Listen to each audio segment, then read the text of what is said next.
All right, let's go ahead and get started with the intro, and then we're going to go into the mission control.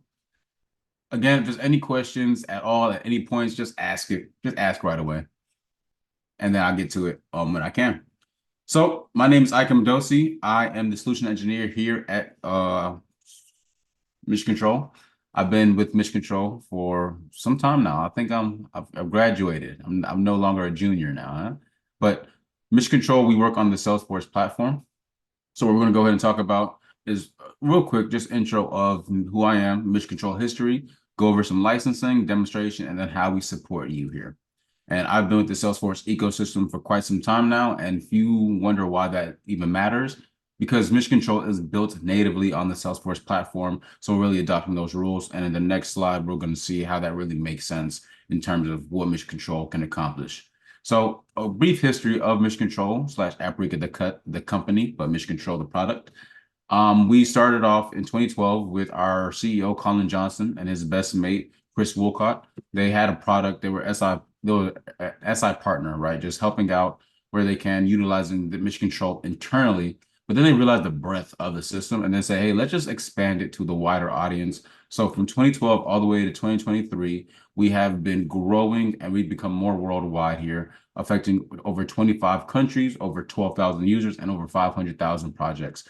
Something that's not listed here that I always love to note is the fact that our customer support is really, really great, right? When you go on App Exchange, I believe we're rated 4.9 stars, and that's because we're delivering excellence and we're making sure to always listen to our customers, whether it's being a support case or just a future feature that, will make the system a lot better and a lot more enjoyable to use. And we're going to see some of those very, very neat features that our customers brought to our attention, and then now we're utilizing on a day-to-day basis.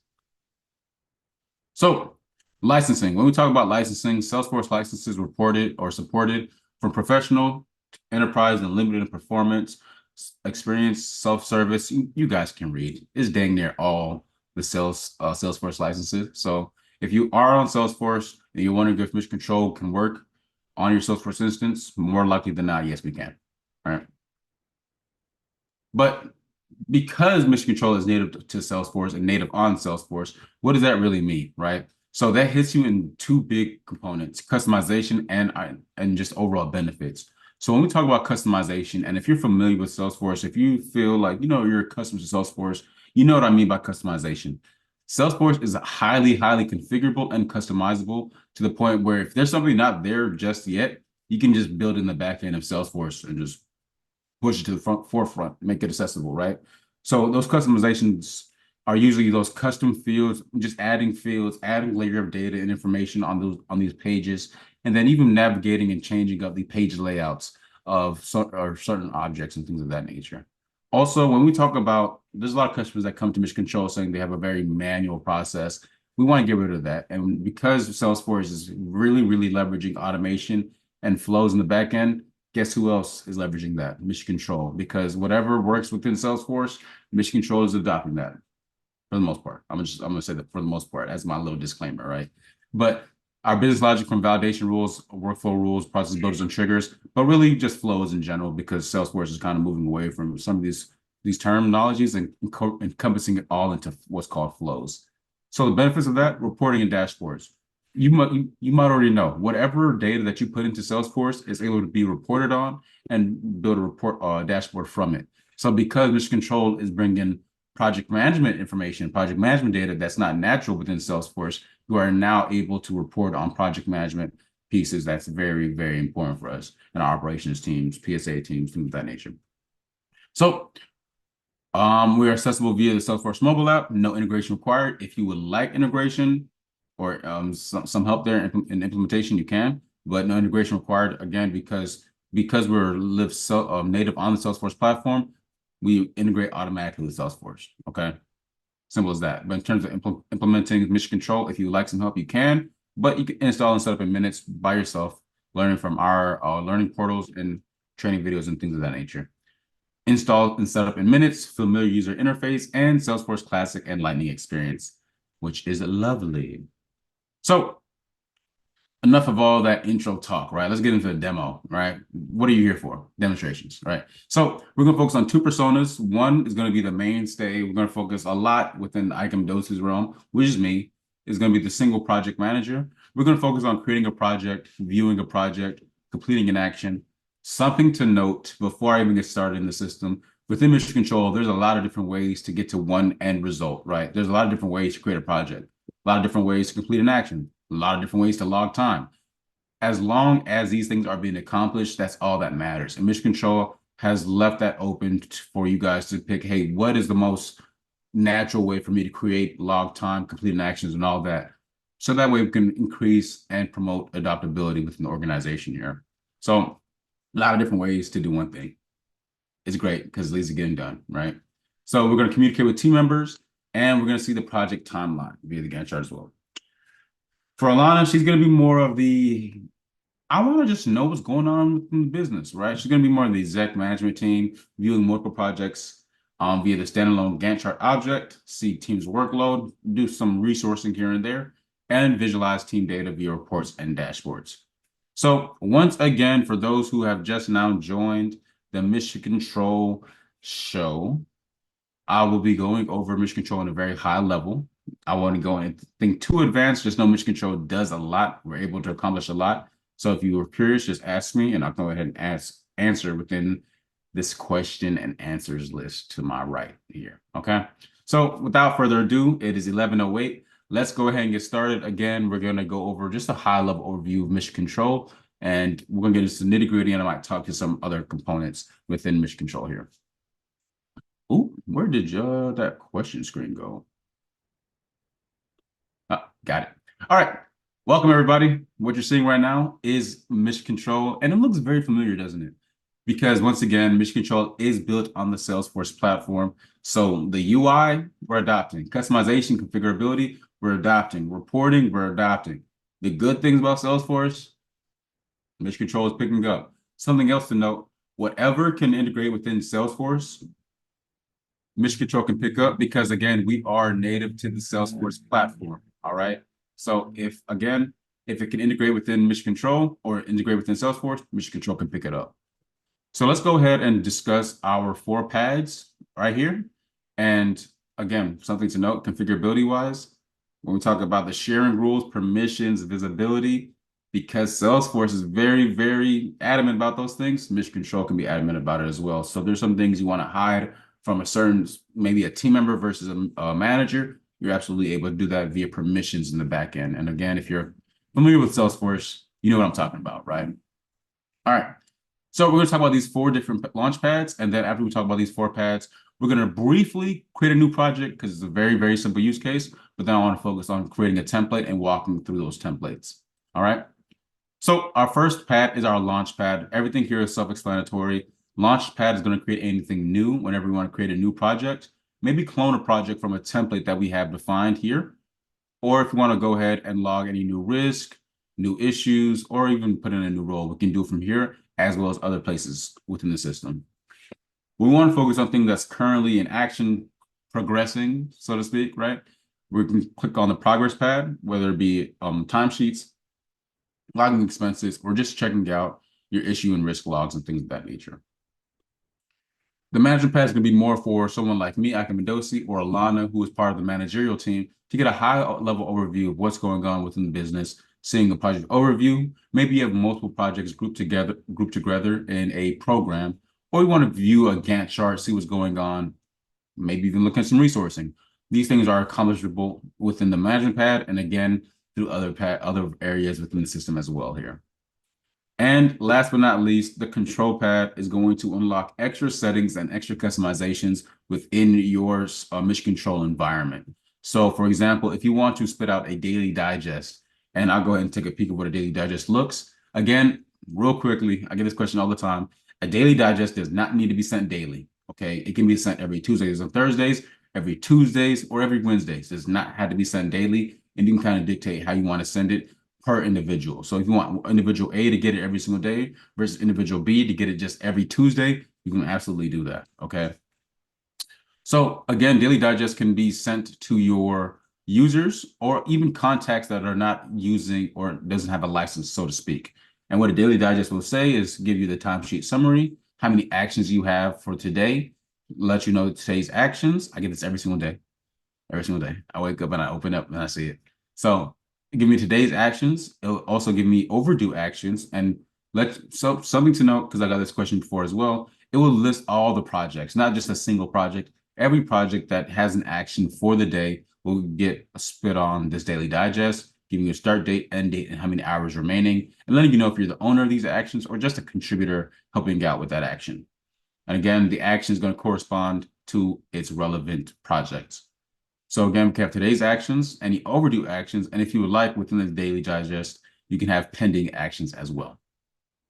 So again, that's just a great way to send to your internal users or the users of Mission Control or contacts that's maybe a customer or a client that you want them to say, all right, hey, upload a file. We want to give a client an action, upload a file.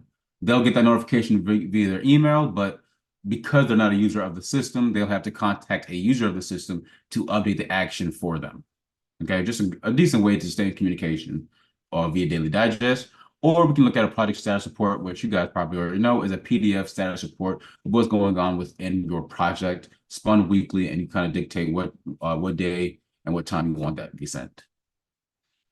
And if we scroll down a little bit more, we have extra customizations and settings here within the control pad that if you want to play around with, please do whatever feels natural to you.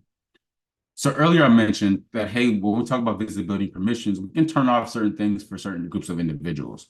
So for example, as a manager, I want to be able to see every single pad. It makes sense for me to see every single pad. But for a team member, and let's call him Joey. Joey is a team member. I don't want him to see the control pad. I don't want Joey to see the launch pad. I want Joey to focus on what Joey needs to focus on.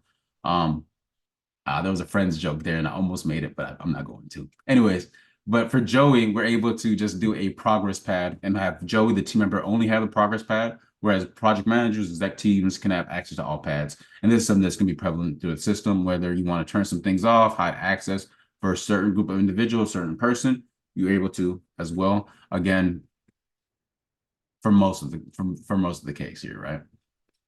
So what I'll go ahead and do, just for us to get an idea of how Mission Control works in a very basic format, I'll go ahead and create a new project first, real quickly create a new project, and then I'll move into the clone project, and then we're going to see the settings of projects, templates, and things of that nature. But for now, let's go ahead and create a new project, and I'll spend about 5 minutes creating a new project, assigning work, and all that good stuff. So we're going to call the project name, today's April 17th. I'll call it April Webinar Project. I'm going to put a budget of, let's say, 10,000. And I see this icon just keeps on bouncing. Let's quit that guy. I'll do a budget of $10, right? So our milestones, I'll add 2 more milestones here. So now I have 3 total milestones. I'll say assess, build, and deliver. Of course, I can put a deadline here as well as a budget. I'm not going to, just for simplicity's sake. So we're going to launch a project. And right away, we have our project starting to be created, and we have what's called our milestones, assess, build, and deliver. So what is a project without actions, right? So we have our milestones, assess, build, and deliver, but these milestones need actions attached to them. So I can go up here to the very top and say, create actions. Again, if there's any questions at all, feel free to ask in the Q&A, and I will read it out loud to the best of my abilities. All right, let's go ahead and add those 2 milestones. So right here, what we're seeing is it's going to let us, when we're creating an action within Mission Control, actions are the same thing as tasks, okay? We need to relate these actions / tasks to the corresponding milestone. So here, I'll say our milestone is assess. I'll pull that in, build, let me pull that milestone in, and let me pull the deliver milestone in as well, okay? So now I have assessed those milestones, and then now let's put those action names in. So I'll say assess test 1, build test 2, and deliver test 3. Again, we are creating actions attached to these milestones that we've just created earlier. So Go ahead and change that. All right, cool. All right, so if you want to put hours attached to these tasks, you can. I prefer you do, so that way we can have a lot more, just familiarity and have some more accurate reporting. But if you do not want to put hours on your action or task, you don't have to. But for my sake, I will. I'll take 4 hours each. And instead of me constantly pressing, 4 hours, 4 hours, 4 hours down this row, I can quickly do a mass update here by clicking this checkbox to our top right or to our left here and just click 4. Because I know I want 4 hours spread across each action here. All right. So now let me uncheck them because now I don't want it to mass update any longer. I'll do the start date of April 17th, start date April 24th, and start date of April 30th. Okay. So whenever we want to assign work to these individuals, there's a couple ways we can do this, right? So if I just know who's able to do this, I'll go ahead and just click in Jordy. I'll say Jordy Smith is doing this, no problem, right? Or if I'm not too aware of the capacity of my individuals, of my workforce, I can utilize, and I'll hover over this, it's called the Resource Assignment Wizard. So whenever we see this scrolling 3-bar icon, we know that's the Resource Assignment Wizard. And what that's going to do is it's going to look into this specific action, knowing that it takes 4 hours, knowing that it's starting on April 24th, and it's going to pull in all of my resources that have the ability or capacity to work said action here. So when this comes in, I can go ahead, if I want to, if I already know who has availability, I can quickly reassign this work to, let's say, Alana Blancard. And now instead of me being the action owner, it's Alana Blancard. But that's not the reason I opened up this screen. The reason I opened up this screen is to find out who has availability because maybe I just don't know off the top of my head. So I'll go ahead and filter down on knowing that this is the build action starting on the April 24th with 4 hours scheduled. I'll go ahead and say, I need to look at my team of developers, right? So I'm filtering down on my team of developers, but if I want to add extra criteria, I can say, all right, this developer team, he needs to have this certain skill. And once he has that certain skill, he needs to be this proficient in that certain skill before I give him this work, right? So that's a really great way to kind of, dictate who you're giving this job to. But I want to go ahead and say just a team of developers, whoever has availability, I'll just assign the work to them instead. So right away, I know that the start date is the 24th, so I'm keying in on the 24th. What this is letting me know right away is because it's green and because I see 0, I know that Joe Parks and Jordy Smith have no work for this whole week of April 24th. They have 0 work. They are green. They're able to go and take on this work. So what I can do is I'll go ahead and grab Joel and just reassign that work to Joe Parkinson right away because I know that on the 24th for 4 hours, he is completely free. But if I wanted to be a little bit more helpful, I can add contributors and say, all right, I want Jordy Smith and Kai Lenny to also help out with this work. And I'll drag and drop them over. And instead of Joe Parkinson being responsible for 4 hours, I want Jordy to be responsible for 1. And then I want Kai to be responsible for 1 as well. So now Joel is still the action owner, but he has helpers, contributors that kind of roll up to him, right? So Jordy Smith and Kai Lenny are also helping out with this task. Now hit save here. And for this delivered test, I'll go ahead and put Ike Mendoza here for April 30th. And then just scrolling through, if you want to create dependencies, you can from here, but I honestly, God, prefer you do it in the Gantt chart. But if you're more old school, you can do it from there. And as well, we can also check to notify these individuals that these actions are going to happen. And we can make this an event as well. And what happens when you make these actions events is it's going to sync with your Salesforce calendar and say, all right, we have now a calendar converter. I'll show you that a little bit later. But now we've created our project. So what we've done already is we've created our milestones earlier when we started the project. We've assigned actions and tasks to these specific milestones. We did a mass update, have 4 hours spread across all these actions. And now we have action owners assigned here as well. So we're good to go. Go ahead and save. Whew. And just like that, my boy, we are able to create a project pretty simply just by understanding, hey, we have our milestones, we have our actions, and then we've assigned owners to the right individuals. So whenever I open this up, we're seeing this action is rolling up to a milestone and milestone is rolling up to a project. So how does Mission Control integrate with Slack EG? I never understood what EG stood for. So if you could example given. That's what it has to be. All right. Example given, can notifications be done in Slack? Can tasks be updated from Slack? That last part I'm going to have to check up on if we're able to update tasks from Slack. But in terms of can Mission Control integrate with Slack? Yes, it can, to the point where even internally we get notifications that say, all right, when a deal hits this stage, notify the whole team. And what happens is we'll get a Slack notification saying, all right, boom, it's in the stage 3 of stage 8, right? So yes, Slack can integrate with Mission Control, but in terms of doing task updates from Slack, I'll put a pin on that and see if we're able to do that. All right. So as we see, we have our milestones and we have our actions assigned to Jordy Smith, and we are good to go. And if I wanted to, real quickly, I'm able to complete this action saying assess test 1 is complete for Jordy Smith. I can go ahead and look and say, all right, here's a time lock component. Here's one way to log time across from this specific action. We're able to log time. So Jordy Smith, if he comes in here and says, my name is Jordy Smith, I've completed 4 hours, and this is now complete. Let's log time.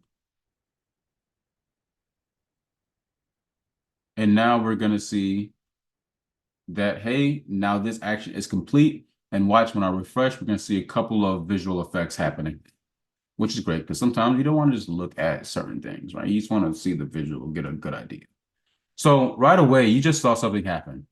We saw that this icon, this stage, when it was assessed, so if you look at this, our milestones were assess, build, and deliver.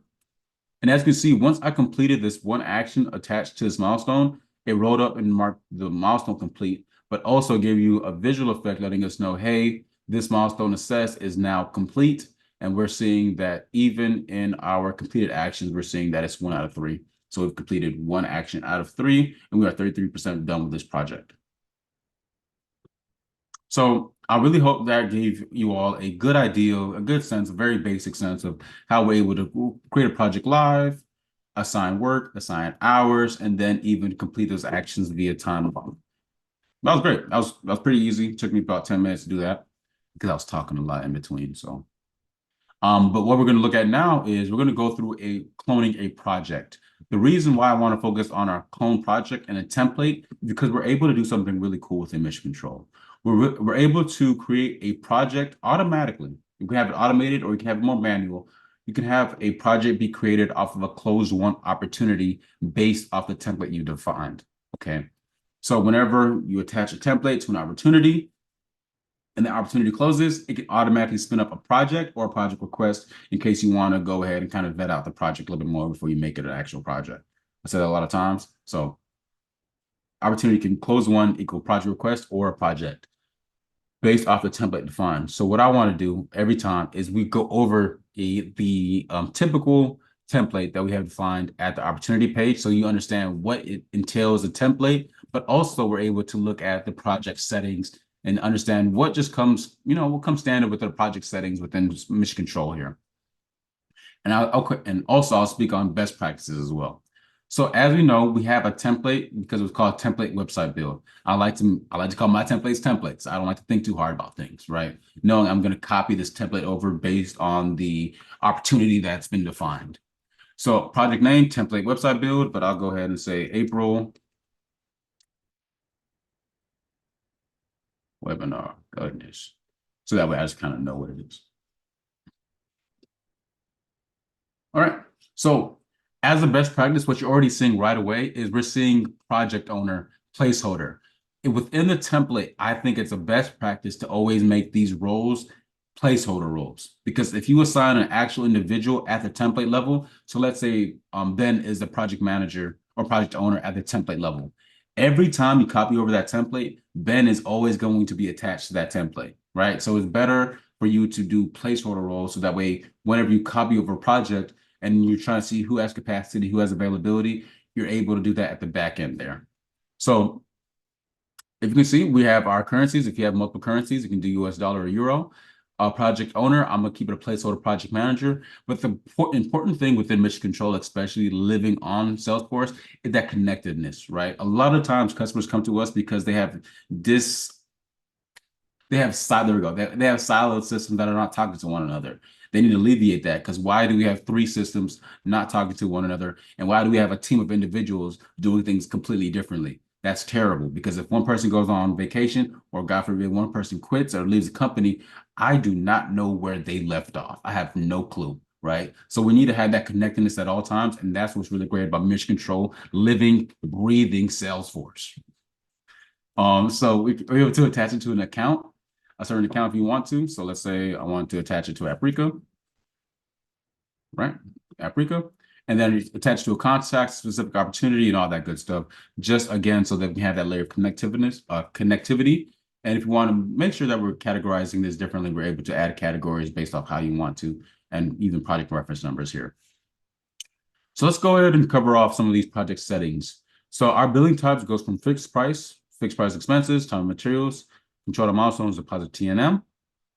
Our billing rate and our cost rate have the same settings. So it's either standard, whatever you define at the project, role-based. So if you want to say, hey, Alana gets paid more versus Ike Mendoza, you can control it at the role level, their cost and billing rate. Skill-based. So if their skill is developer, let's say a developer's skill gets paid $200, whereas a designer skill gets paid $150. So you can kind of dictate how you want the billing rate and cost rate to be at the skill-based level. Or if you want to make it a more custom, a specialized rate, that's what we call a rate card. It's basically like a one-off saying, hey, this is a specialized rate for this customer because we struck a deal or something like that, right? Rate card is more individualized. Can you use mission control with agile development? In other words, with work broken up into user stories? Yes. I'm gonna keep it simple. Yes. Yes. We do have videos and documentation showing how that's gonna be covered. Unfortunately, I don't have that much time to do it here, but yes, Elliot, if you want me to show you some resources or show you some examples, please let me know. Okay. All right, cool. So we can do overtime allowed, overtime allowed. We can kind of dictate what color this is. So the great part about this is if you're coloring, the reason we're coloring these projects is so that way, whenever we look at it from the scheduler view, we can real easily pick up on what our different projects are. Okay. If you want to, we can go through an approval process with your time cards. So if you want a project owner to be a timesheet approval, you can. But if you want a second person to also approve time, you're absolutely able to go through that two-step process. And that same thing lives with expenses, requiring project owner and role manager expenses should you want it to for expenses. So our billing cycles are either for manual, milestone, periodic, or retainer. Periodic billing frequency from weekly, fortnightly, 1st and 16th, for, I don't gotta read all of this. You guys can read. Right? So very extensive. Payment terms from 7 all the way down to 90. And retainer amount, and of course, all that good stuff here. So another reason we're talking about template and best practices within templates is because we're able to clone checklist items and clone contributors, and we'll get an idea of what that really means. But let's go ahead and look at our milestones attached to this specific template, right? So we have 3 milestones attached to our template, and I'll condense all but one. So we have 3 milestones: design, build, and deliver are our 3 milestones attached to this template. And again, as a best practice, what I've done for these roles, so for example, design UI, this is an action. So we have our milestone design, milestone name design, and underneath those things are our actions, design wireframes, and design UI. So you can see within our actions / task, whatever you feel comfortable calling it, design UI has a owner of placeholder designer. So instead of me attaching, let's say, I think his name is Joel, instead of me attaching, well, let me say Kai, instead of me attaching Kai Lenny to the template, I'm doing a placeholder designer, because if I attach Kai Lenny to the template, every time I use this template, Kai Lenny is going to be attached every single time. I don't want that. I just want a designer for this design UI action. So that way I put a placeholder designer. So whenever I create this project and I'm assigning this work out, I know, oh, I need a designer. Oh, this is 24 hours. I'm giving it to this person, right? So as a best practice, always do placeholders unless you feel comfortable, or if you're the only sole designer in your organization, you can do that. You can just put your designer name there because he's the only designer anyways, right?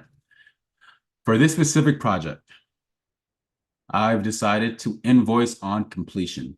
So as you can see here, I've checked it on invoice on completion. So my milestone budget was $3,500, but whenever this design milestone is finished, and completed, it's going to invoice the amount of $6,500. So within Mission Control, we will send out the invoice. All right, we can attach ourselves to your accounting software. We can send out that invoice and document it here. The only thing Mission Control can accomplish throughout this transaction is the actual transaction. We can't take the payment. You know what I mean? So what we'll need to do is get your accounting software that's already living within Salesforce, maybe Accounting Suite, QuickBooks, whatever you use to make that transaction happen. Mission Control will document it at the project level. And then it's going to, hey, all right, we've submitted this invoice. You're going to use that accounting software, Accounting Suite, for example, to make that transaction happen. And whenever that transaction happens, Mission Control is smart enough to pick it up and say, all right, boom, it's been paid. And now it's going to feed into your project, the project data and reporting and your project budgets. All right. So we've got all that covered off. So let's go ahead and clone this project. And now that we understand what a website build template looks like, let's go ahead and kind of talk about kind of give you an example of what I meant when I said, hey, these projects are going to be one attached, but also we're able to create an opportunity based off of template that we defined. And again, we have that website build template already here as our project defined for our generation method of this opportunity. Something you're going to note, right, is we already have a project attached. I just like keeping that there because I want you guys to understand that we're able to have multiple projects attached to an opportunity. No problem, right? And what's great about this too is if you want your sales and operations team to kind of talk to one another or kind of just collaborate in a sense, we're able to go ahead and service the Gantt chart of the projects attached to the opportunity here, right? So this is going to show, hey, we have a Gantt chart already attached, and it's going to be looking at this Mission Control webinar website build. So for example, if you have two projects on a customer on an opportunity, we're able to service that through the Gantt chart here at the sales side. So that way the sales team can kind of understand what's been going on the operations side, on the project management side of things, if you would like that. If you do not want this, you can remove it. You do not need to have it. It's optional, right? So as you can see, we have our one project that's already attached to this opportunity via the Gantt chart view, which is great. I will say this real quickly before we go ahead and create a project. Let me go ahead and make the start date correct. April 17th, I click generate project. Awesome. Let me go ahead and save. So what we're going to go through is more of a manual way to create that project based off the opportunity, because you're seeing me click on it, change some settings around, and because I want to talk about this before we go ahead and create a project to you live. But if you want to automate it, as soon as it close one status, it's going to pick up the project template that's attached to the opportunity and spin off a project based off that template. I've been saying a template a lot. Something to note, we already have one template defined, the website build template. That's what I'm going to be utilizing. But you can also have templates attached to a product or service, right?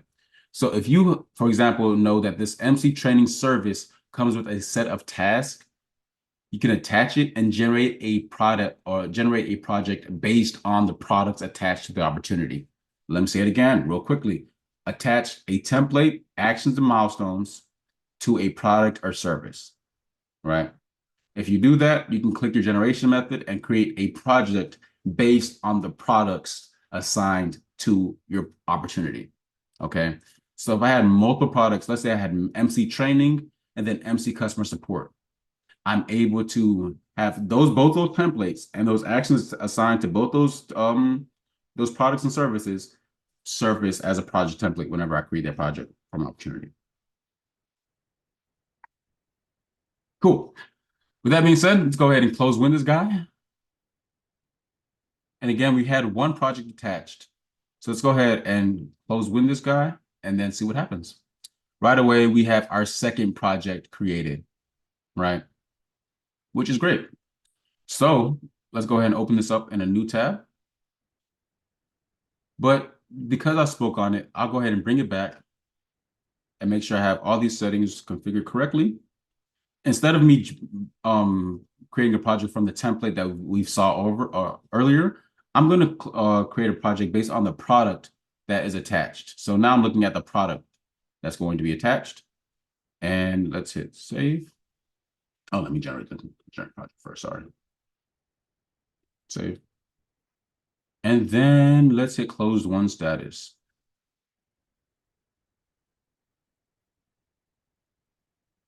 All right, now we have a third project here. So, but this one is defined off of the product instead.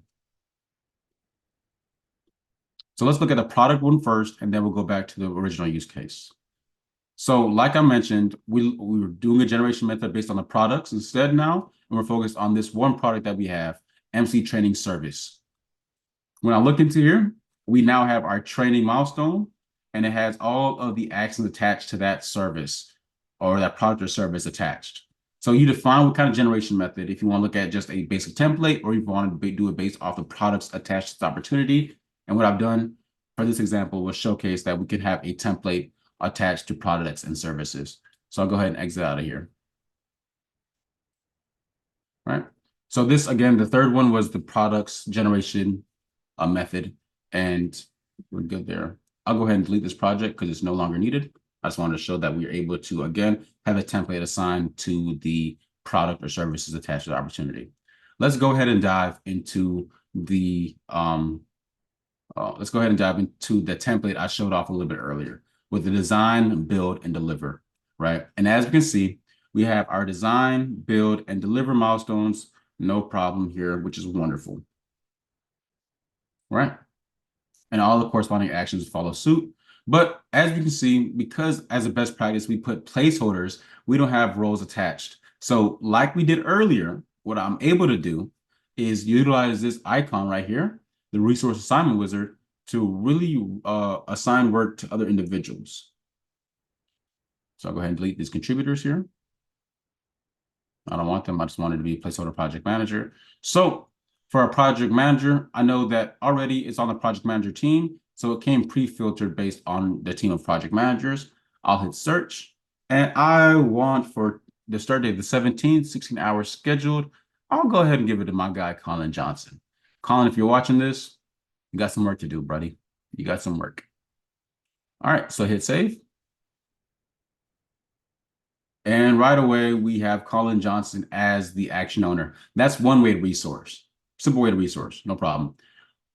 If you have more individuals, more team members, then let's say you have like 40 team members that you need a resource. That's a lot of individuals. And maybe we just don't know who has availability.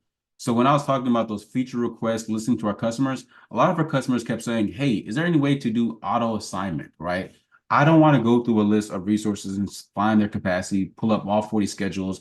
Is there a way to automatically assign or recommend resources for me? Yes. Within Mission Control, we're able to utilize automatic assignment wizard. So it can either auto assign these individuals, or you can recommend them based on either the master team or the skill, right? So if you do it off the master team, you're going to look at the capacity of the individual, and it's kind of just weighed depending on how you want to weigh it, okay? So the way it's weighed in my org is I'm looking at my master team, all right, and I'm looking at the capacity of these individuals and who's the more appropriate fit for the role based on how long they've been within the company, right? Or you can do skills, and you can kind of filter based off the skill assigned. So we can say, hey, I want this skill. I want them to be this proficient in this skill, right? And you can kind of rank it up. So when you base it off skills, it's looking at skill, skill proficiency, and skill enjoyment factor. How much do they enjoy the skill, right? And it's kind of weighing based off of that. But again, you apply the weights in the back end yourselves. For me, I want them to recommend via the master team, and we're going to assign that way. So once we have some wild koala bears going into outer space, we're going to see who's the best fit for each one of these actions here.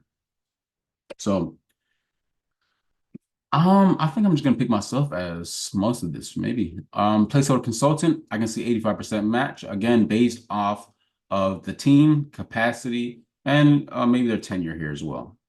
Placeholder designer, I'm gonna do Lane Beachley, Jordy Smith. Let's do Colin Johnson. Colin Johnson. Placeholder trainer, let's do Gabriel. Placeholder project manager, let's go with me, Ike Mendoza. So as you can see, I can real quickly reassign this work and do like a mass assignment based off of just the criterias I've defined here. Hit close, and then we're gonna see all these placeholder roles, placeholder project manager, change with me, doing a reload of the page.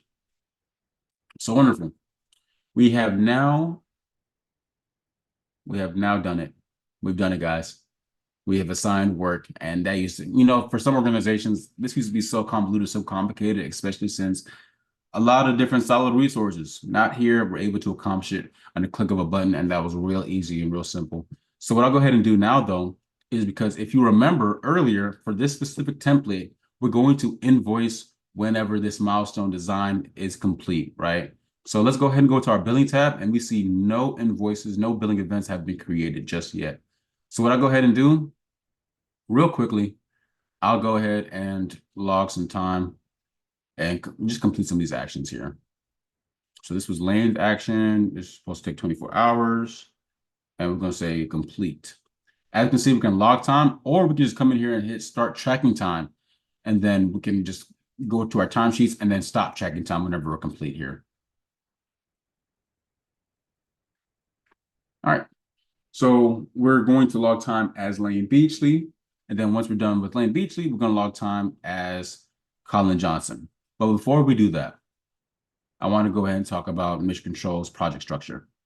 So real quickly, as you can see, we have our actions and milestones, but look, we have our milestones in blue, our actions in green, but we also have a layer deeper. So I will start at the very bottom layer and then roll up. We have a 7-layer project structure.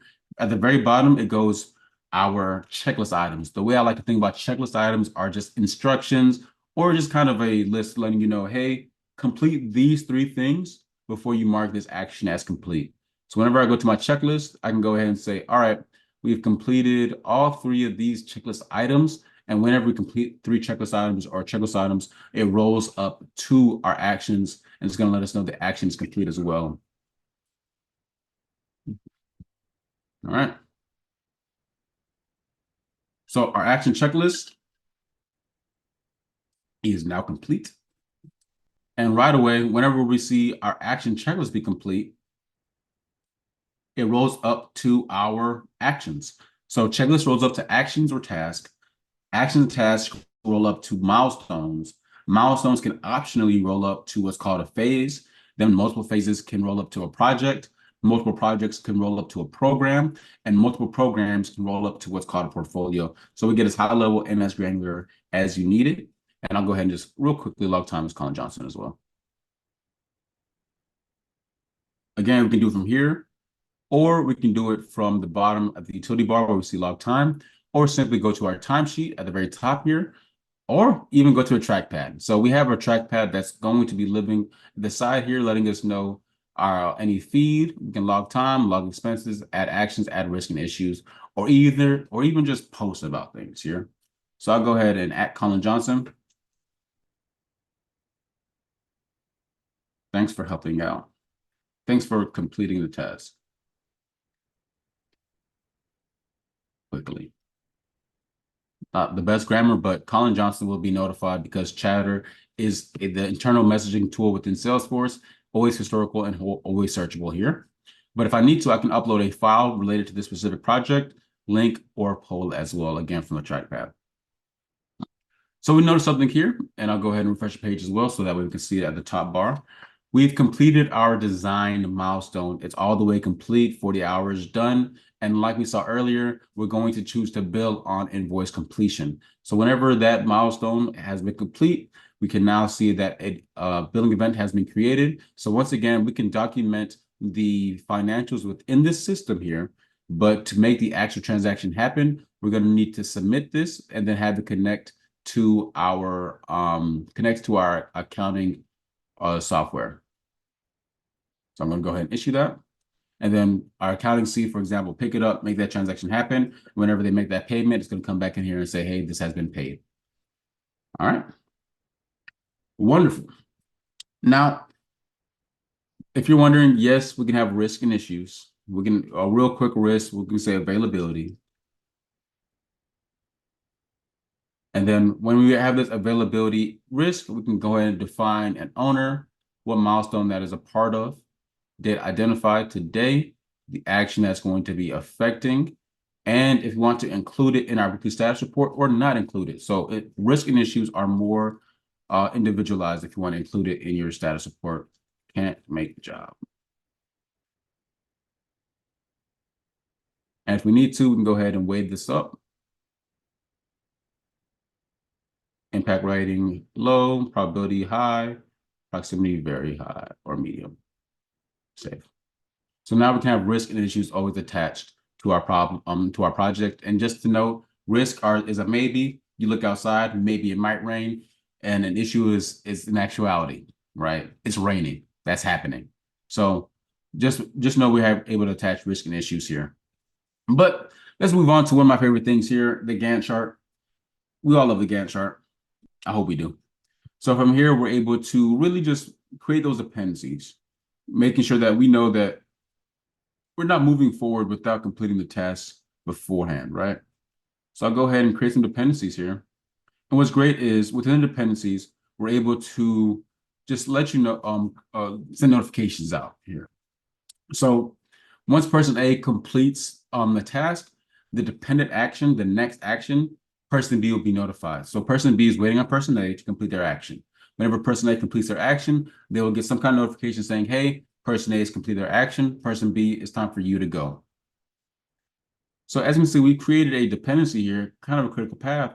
So that way, whenever we move this over to the right here, everything is moving accordingly. And again, I didn't make this dependent, but we already know this whole milestone is complete. If I wanted to, for kicks and giggles, I'll go ahead and do that, but it doesn't really matter because these actions have already been complete. We're worried about the build moving forward. All right. So now that we've seen that I push this over some, maybe I want to understand what did it really affect? All right. How did this really change? I can toggle what's known as the baseline dates and see, all right, design wireframes is where it should be completed on time. But let's say we had to move design UI back. It changed from here to there, and everything, of course, correspondingly changed as well. So we have our baseline, and if I were to push this back some, we can see how this changes and affects our baselines for these things. All right. Something to note within the Gantt chart, it's very extensive. If you want to, we're able to add actions, delete actions, or even edit actions and edit milestones from our Gantt chart here. So if I wanted to kind of change the settings around within this specific action, I can change the action owner, action type, and all this information I'm able to kind of change around if I needed to, and maybe even put some action notes here. All right. Very extensive. We get very nitty gritty. And real quickly, something that I've used in the control pad are these custom columns. So now real quickly, without even looking at here, I can see how many hours are remaining on a specific action or task and how many hours have been completed. For example, this design UI, we completed 24 hours and we have 0 hours remaining. Versus this build framework, we've completed 0 hours and we have 24 hours remaining. Real quickly, I'm able to tell this. And we're able to export via PDF, CSV, PNG, or, oh, I have to save changes. I'm not going to save any changes. I don't want to. Or we can export it via Microsoft Project. I would. Let me save it first. Let me check. Let me not lie on camera. Huh? That's terrible. All right. Again, if there's any questions, please let me know. We're closing up real quickly here. So after I've done with this Gantt chart view, let's go ahead. So yes, we're able to export current project data and can be imported to MS Project, or we do JSON files as well. Real quickly, before I move on to Alana, let's go ahead and look at a whiteboard. Our whiteboard can look at our different statuses. So if we wanted to work from a whiteboard, especially if we're looking at an agile approach, I would like to do it within this whiteboard. But if you're focused on user stories and all those different things, I would definitely recommend creating a program, creating some requirements, and creating some user stories. And I believe it was Elliot. I can go ahead and get the information to you. Just let me know. Is there a view only for customers or you have to export? There is a view only for customers. That is an option, and I can kind of dive into that a little bit. But yeah, there is a view only, or you can kind of do a export as well. So we have both can be accomplished. But within our whiteboard, we can look at our different statuses, in progress to on hold if you need to. And let's say I took the whole build milestone. So I'm putting both build milestone actions. The whole build milestone action, the whole build milestone is currently on hold. The reason I keep repeating that is because we'll see something that's great. if we have a milestone and its actions that's currently on hold, it's going to let us know something's happening. So I can know right away that, hey, something's happening on our build milestone that's causing it to be red. So we can look at status, our milestone, specifically build, deliver, or design, build, and deliver. I can look at action owners just in case there's multiple individuals, multiple resources. I can focus on the actions assigned to the resources, or I can just look at, again, the status of these things. And if at any point I want to go ahead and change the role and who's attached or who's the owner of these things, I can by dragging and dropping that individual over. All right. So, let me do this because Jennifer, you asked that question. I'll do this real quickly to show you the view only capabilities within our system. Let me hit edit.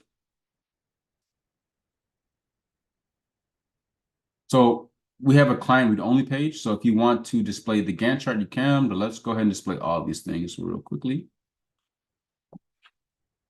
Save. And then now this is the client read only page that's going to give them read only access. You will need to be on enterprise mission control or enterprise Salesforce to take advantage of this truly.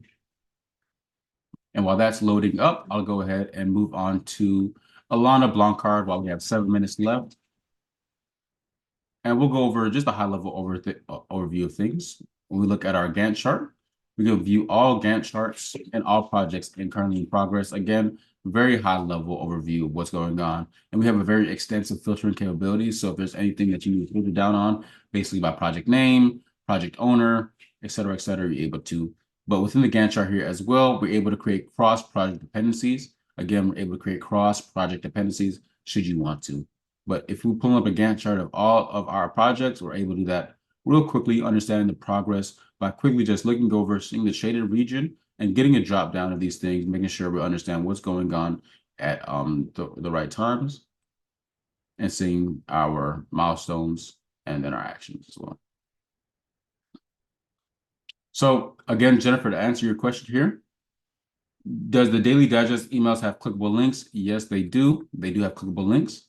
But also to answer your question about customers, we have a client read-only page, and they can go ahead and surface the Gantt chart here again from the client read-only page. You will need to have enterprise edition of Salesforce to really take advantage of this. But if you have 200 customers, and you need 200 customers to see their specific individualized project, you'll need one license shared amongst all those users, so that way they can get read-only access to their specific project. All right, cool. Now, the Gantt chart is good. Let's move on to the scheduler, where Alana is able to do some resourcing, some slight resourcing, and just do just a general overview of role utilization and all that good stuff here, right? So as Alana, if you want to be sure and you want to understand the schedule of things, you're able to do that within the scheduler. Right away, I'm able to see that Alana Blancard actually has 3 days off over this 2-week span on Wednesday, Thursday, and Friday, which is great. Good for her. But also what it's letting me know is it's telling me, hey, the actions for these days and how many hours it's taking to go. So real quickly here, let's focus on Jordy Smith since his is pretty easy.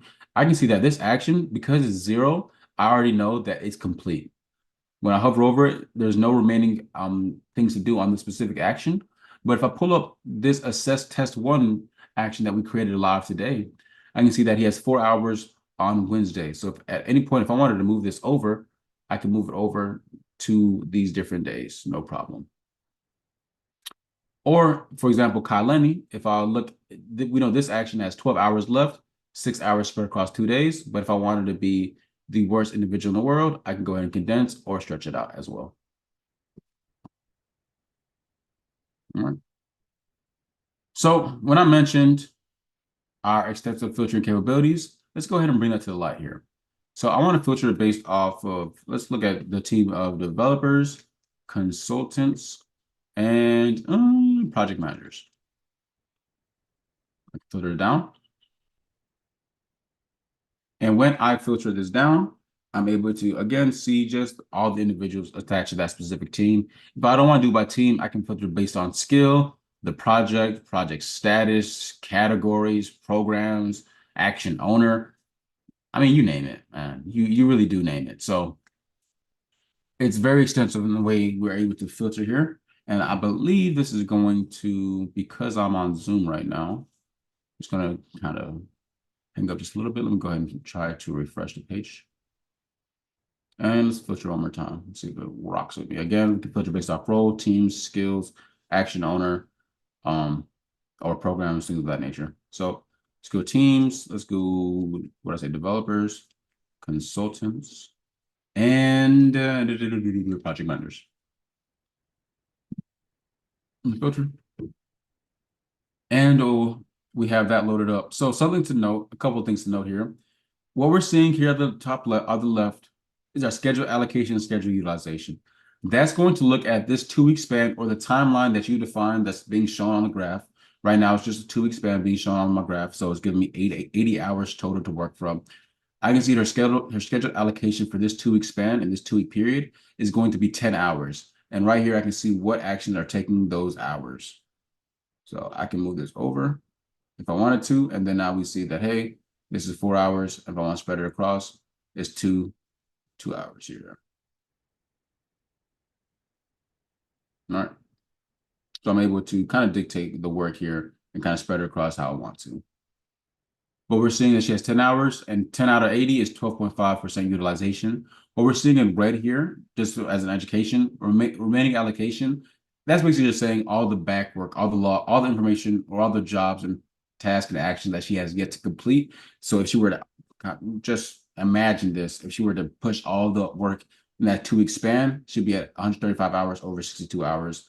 And again, let's say Bethany, she has 152 hours of backlog work that she has yet to complete. If she were to hypothetically push that into this timeline, it'll be 152 over 80, giving her a remaining utilization of 190%.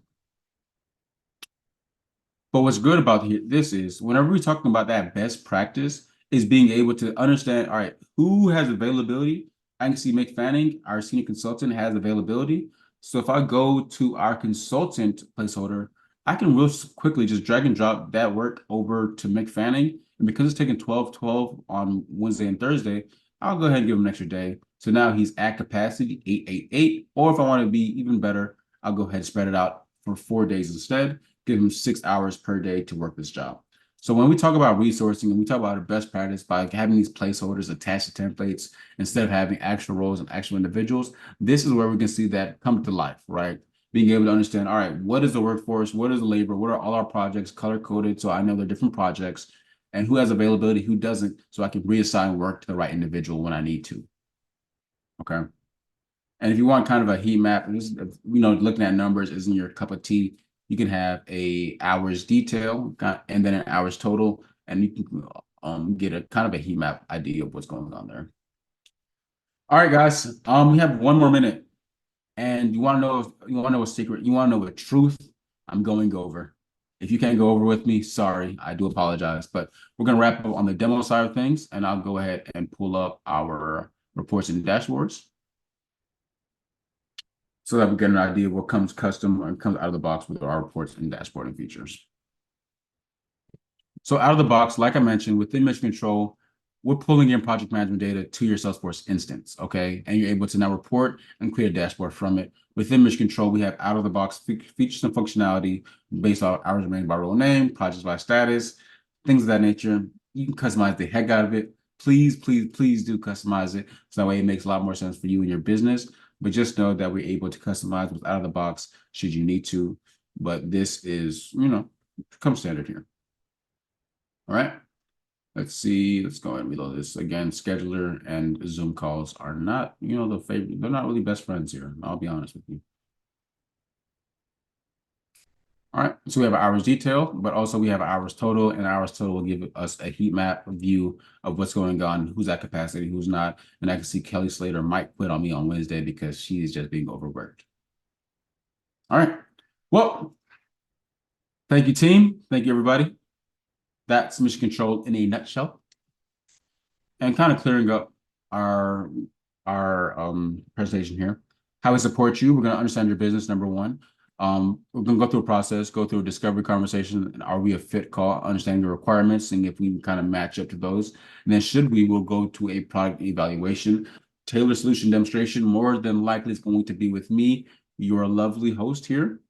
Or and then we could also do a 14-day free trial. Please, please, please trial, because we're able to get on the call with you and do a sample project call and kind of help you navigate the system a lot better. We're very, very, very hands-on there. And then 3 and 4, we'll do a 90-day onboarding plan with implementation packages and ongoing support with 3 major releases per year and periodic health checks as well. Jennifer, thank you for saying thank you. I really appreciate it. You have a good one. So why Mission Control? Native to Salesforce. We work out of the box. No implementation required. Learning portal and certifications, the global user support, and we have some good, nice metrics at the bottom there, letting you know that we have some return on investment skills, some increase in attributed profit stats, increase in overall efficiency, and others. So if you wanted to know, or if you didn't know, Mission Control does a lot. I think I showed you maybe 20, 30% of the system. Mission Control is going to meet you where you're at. Once you get a license, you have access to every single feature here listed. It's just your responsibility to either turn it on or turn it off, right? So if you want to see it, if you're comfortable with it, have it shown. If you're not comfortable with it, you don't know what the heck it is, turn it off, hide it from view. And then once you get adapted, once you scale with us, we're able to turn those features back on and then have you just work through it, or we can even train you on those things, either be live or training video or whatnot, right? So you have access to all those things, but Mission Control does a lot, and we do a lot well for individuals.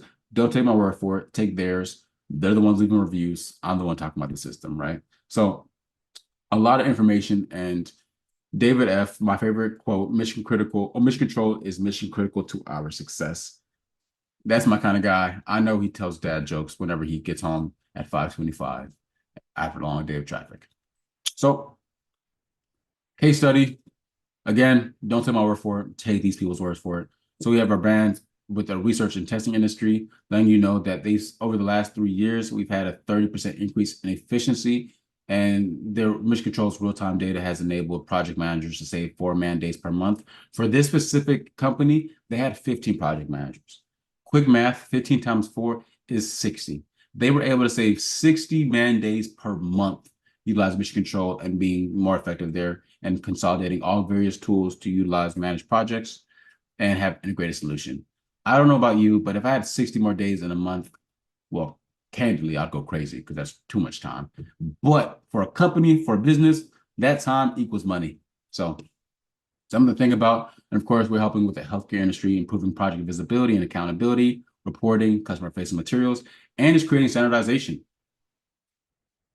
It's that easy. We're able to help in a lot of ways here. So with that being said, if you're wondering how in the heck do I do a 14-day free trial, this is how. We're native to Salesforce.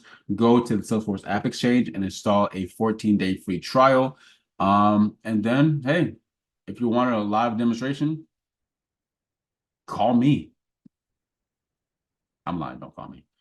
Do inquiries at Aprika.com, and then we have our support resources at Aprika.com/missioncontrol/support. Thank you so much. If you have any questions, any comments, please let me know.